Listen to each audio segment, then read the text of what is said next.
여러분, 수출이 심상치 않습니다. 지난 12월에도 적자, 1월에는 역대 최대 적자, 2월 달도 2월 1일부터 2월 20일까지 적자예요. 이렇게 되면 2월 전체가 적자가 될 가능성 굉장히 높아지고 있습니다. 그러면 3개월 내리 적자라는 거잖아요. 이 3개월 내리 적자라는 게 자칫 잘못하면요 4개월, 5개월, 6개월까지도 갈 수 있다는 뜻이에요. 그렇다면 대한민국의 가장 큰 강점이라고 이야기하는 수출이 무너진다는 이야기가 되잖아요. 나라 위기 맞죠? 나라 위기 덮친다는 이야기가 틀리지 않죠? 여러분도 알다시피 대한민국 재정 굉장히 강했습니다마는 지금 문재인 정부 들어서서 GDP 대비 국가 부채 비율이 50.1%까지 늘었습니다. 부채만 1075조가 넘습니다. 거의 문재인 정부에서 400조가 늘어났습니다.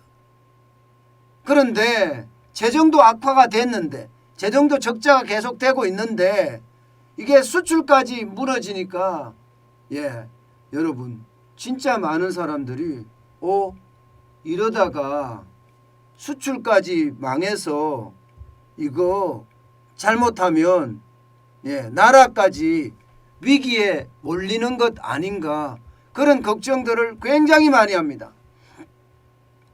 재정에 이어서 무역까지도 지금 망하고 있기 때문이거든요. 2월 1일부터 2월 20일까지 수출 실적 한번 보세요, 여러분. 수출은 343억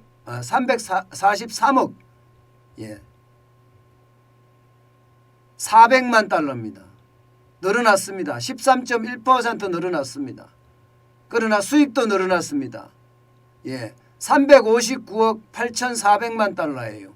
12.9%가 늘어났습니다. 그러다 보니까 적자 규모가 16억 7천만 달러에 달합니다. 적지 않죠?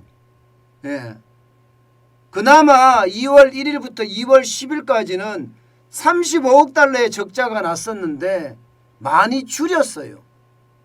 많이 줄여서 그나마 그래서 낫다고 이야기할 수가 있습니다. 그렇지만 2월 달에도 어떤 시기든 적자가 될 가능성이 굉장히 크다는 사실이에요. 지금 말입니다. 2월 달까지 적자가 나면 지난 12월에 4억 5,200만 달러 적자가 났었거든요. 여기다가 지난 1월에는요 48억 8,900만 달러가 적자가 났습니다. 역대 최대예요. 역대 최대.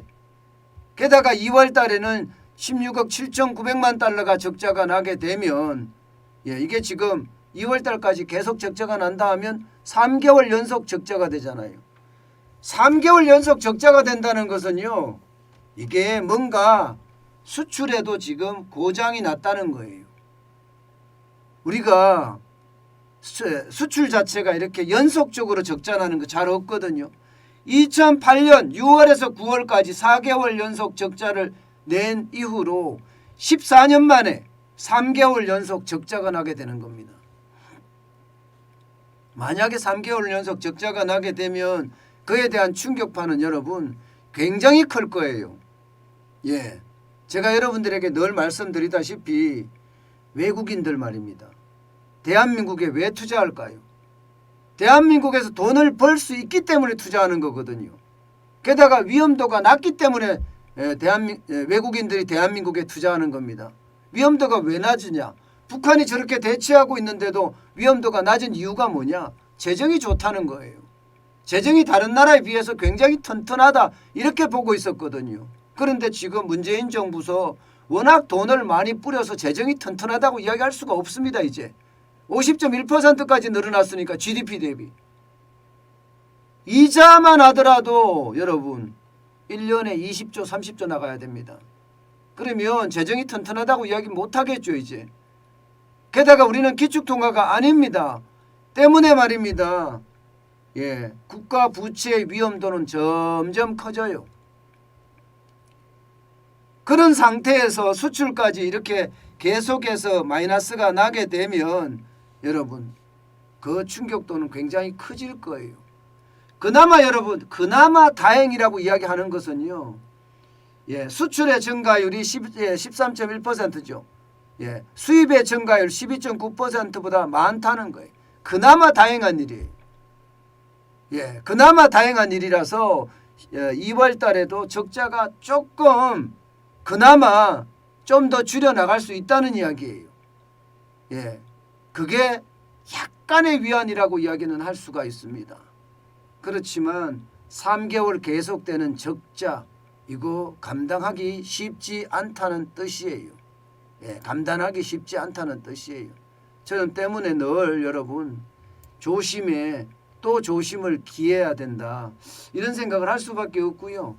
예, 품목별로 보면 여러분 그나마 반도체 지금 그 어느 때보다 선방을 해주고 있죠. 18.1%가 늘어났으니까. 석유 제품은 56%가 늘어났습니다. 늘어난 것까지는 좋은데 워낙 국제유가가 많이 올라갔기 때문에 수익률이 그닥 좋지 않습니다. 승용차는 10.9% 늘어났고요. 우리가 제일 잘한다고 하는 무선통신기기가 17.7%가 빠졌고요. 예, 자동차 부품도 11%가 빠졌습니다. 뭐 주요 수출 품목이야 예, 성장할 때도 있고 떨어질 때도 있고 이렇다고 이야기할 수가 있지만 말입니다. 이게 수출 상대국별로 봤을 때 야 이거 괜찮을까 이런 위험성이 조금씩 들어요. 여러분 보세요. 중국에 대한 수출은 12.4% 늘어나는데 그쳤어요. 미국은 7%고요. EU는 2.8%입니다. 대한민국의 3대 시장의 수출이 예, 늘어나는 속도가 줄어든다는 사실이에요. 예, 특히 중국이 12.4%까지 줄어든 12.4% 정도밖에 안 늘어났다는 것은 이게 여러분 수출이 조금씩 예, 나빠지고 있다는 뜻입니다. 그도 그럴 것이 지금 중국의 성장률 만만치 않잖아요.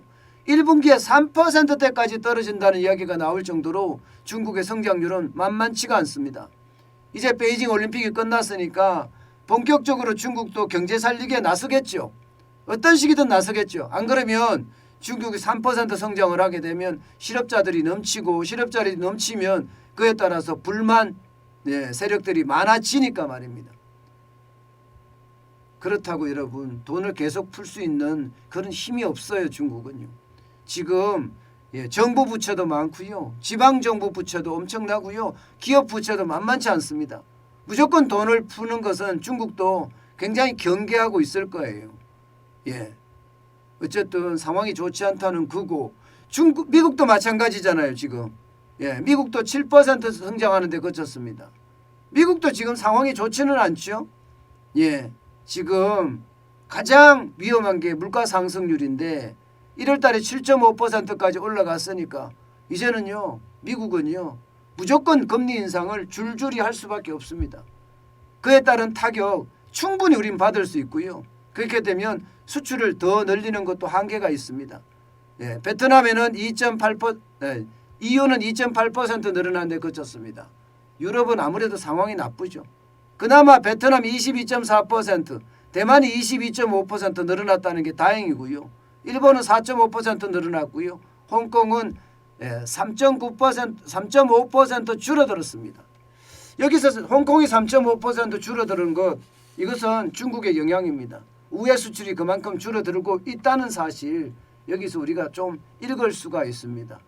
우리는 이 수출이 줄어드는 것에 대해서 말입니다. 우리가 아주 심각하게 느껴야 될 것은 그만큼 말입니다. 우리 경제 전반에 상황이 좋지 않게 된다는 것. 게다가 3개월 계속해서 떨어지는 것은요. 이제 수출까지도 적자의 늪으로 빠진다 이렇게 이야기할 수 있는 겁니다. 수출까지도. 만약에 수출이 이렇게 적자의 늪으로 계속 빠지게 되면 그에 대한 그 반대 거부는요. 충분히 우리 경제에 타격을 줄 수 있습니다. 저는 그나마 수출이 억지로 버텨왔는데 이렇게까지 망가졌을 때 과연 대한민국의 위기 안 오겠느냐? 예, 저는 수출의 어떤 단초로 예, 또 경제에 대한 위기 충분히 저는 보인다고 봅니다. 지금 여러분도 알다시피 국가 신용평가 기관들 있잖아요.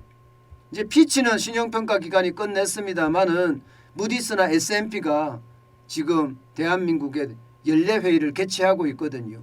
만약에 여기에서 예, 피치나 무디스나 S&P가 국가신용평가 기관들이죠. 여기가 만약에 대한민국의 국가신용 등급을 지금은 안정적인데 이게 부정적으로 바꾼다든가 예, 이렇게 되면 저는 우리 경제 전반에 굉장히 악영향을 미칠 거다 그렇게 생각합니다.